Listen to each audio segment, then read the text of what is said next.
રોજ કેશોદ પોલીસ સ્ટેશનના જુદા જુદા 33 પ્રોહિબિશનના ગુનામાં કુલ 12,949 જેટલી વિદેશી દારૂનો બોટલો જે કબજે કરવામાં આવી હતી તે નામદાર કોર્ટના હુકમને આધારે અને જેની કિંમત 21,77,000 સમથિંગની છે તે તમામ મુદ્દામાલ સરકારશ્રીની જે કમિટી છે તેમની હાજરીમાં પંચનામાની વિગતે નાશ કરવામાં આવેલો છે. Sir, sub divisional magistrate Keshod આજ રોજ કેશોદ પોલીસ સ્ટેશન ખાતે અલગ અલગ અંદાજિત 33 ગુનાઓમાં કુલ પકડાયેલ મુદ્દામાલ અંદાજિત 13,000 બોટલ જેની કુલ કિંમત 21 લાખ જેવી થાય છે એ આજે નષ્ટ કરવામાં આવેલ છે.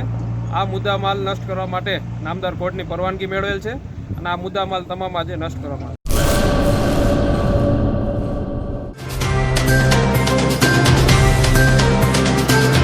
તમારા મનની વાત માં ન્યૂઝ લાઈવ ઉપર સાંજે 5:30 કલાકે લાઈવ દરમિયાન વાત કરવા 97 252 06125 ઉપર કોલ કરવો.